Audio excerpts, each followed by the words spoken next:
entend de bruit bizarre, écoutez celui-là. Oula, pas beau du tout. Je rentre d'une petite sortie et voilà. Donc la suite plus tard pour voir ce qui s'est passé. Et à mon avis, pas bon le bas moteur. Alors pour le moment, rien de spécial sur la culasse. À part que je suis content de voir qu'elle est quand même race. Ça me rassure.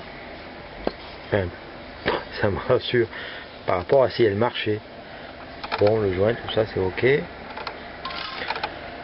Le piston, pour le moment, on voit rien, il est au fond. D'ici qu'il soit au fond définitivement. Ouais, il faudrait que j'allume ou que je le fasse sortir. C'est ce que je vais faire.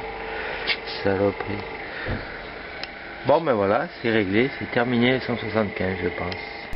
N'ayant pas de flash sur la vidéo, je vous fais cette photo. Donc alors, démontage de l'échappement, forcément. J'ai enlevé le cylindre. Piston, rien. Segment nickel, bien gras. Il y a déjà noirci. Il n'y a rien à bouger. Et en plus il était sorti, le fameux segment. Mince, je l'ai remis en appuyant. Je vais en profiter peut-être pour le nettoyer. Donc aucune trace de pré-serrage ou quoi que ce soit. La bielle, là elle est au point haut maxi. Aucun jeu longitudinal, on va dire. Bon, les pistons sont jeu normal. J'ai bien la présence des deux clips, celui-là et celui de l'autre côté. Je suis allé vérifier et tout est entier, il n'y a aucune marque, il n'y a rien, nickel. Le cylindre, il est là. J'ai laissé la pipe, c'est plus pratique pour démonter. Idem. Nickel chrome. Là, je ne l'ai pas nettoyé, il y a des traces de gras là, en bas au fond. Mais bon, nickel chrome. Encore mieux que quand je l'ai monté.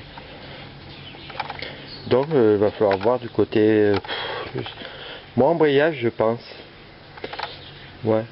Embrayage ou après c'est la boîte, mais bon ça me gonfle un peu.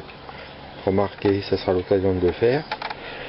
Embrayage ou kick, noix de kick.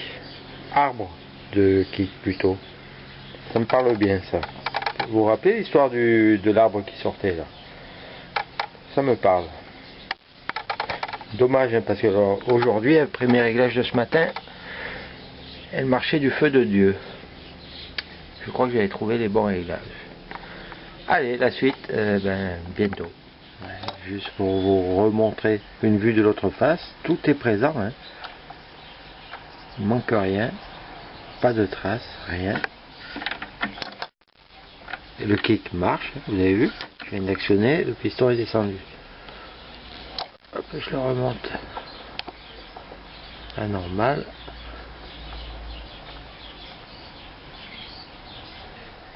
Et transversal, axial. Enfin, en travers comme ça, là, normal aussi. Hein.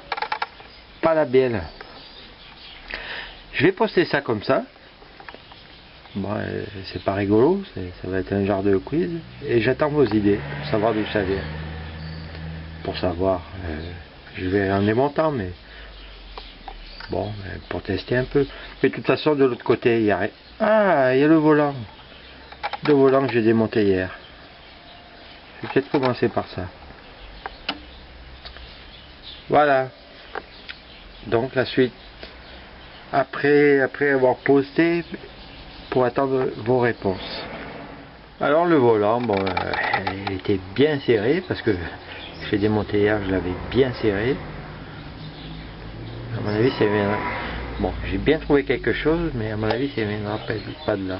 Vous vous rappelez hier, remarquez, je ne sais pas si je l'ai posté encore. J'arrivais pas à sortir la clavette. Bon, la clavette est bien là. Je viens de l'enlever.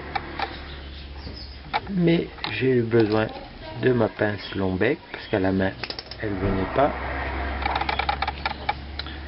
Et alors une curiosité, alors ça jamais vu sur le forum. Alors c'est vraiment un scoop, hein.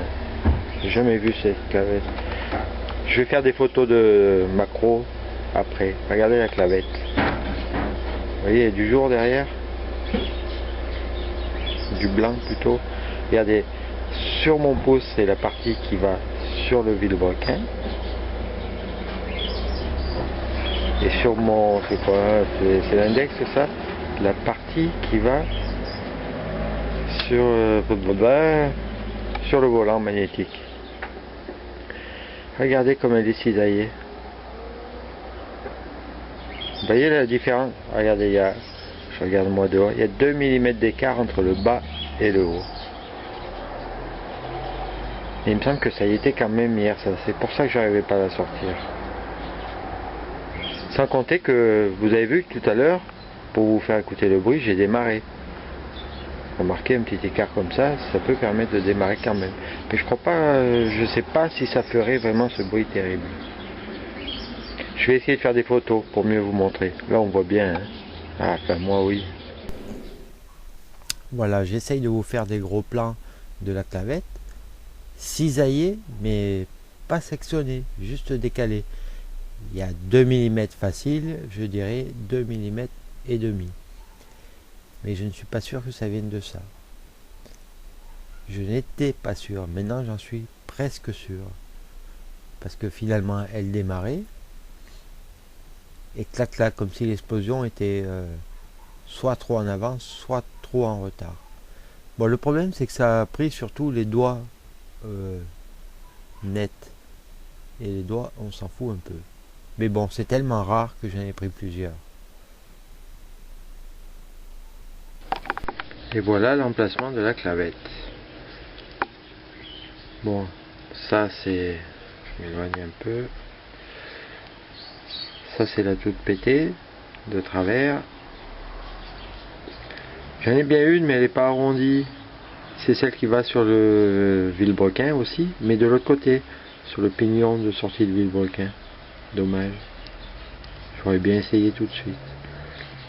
Mais finalement, je suis tellement sûr de mon affaire. Finalement, tellement sûr. Mais bon.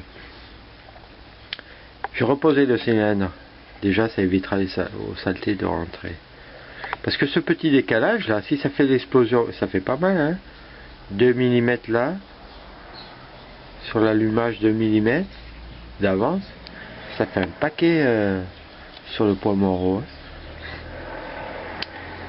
Et donc, explosion trop tôt ou trop tard, j'ai pas trop fait gaffe au sens de la clavette. Enfin, si c'était tordu à droite ou à gauche. Et ça peut le faire. Donc direct commande clavette. Voilà, je vous envoie ça.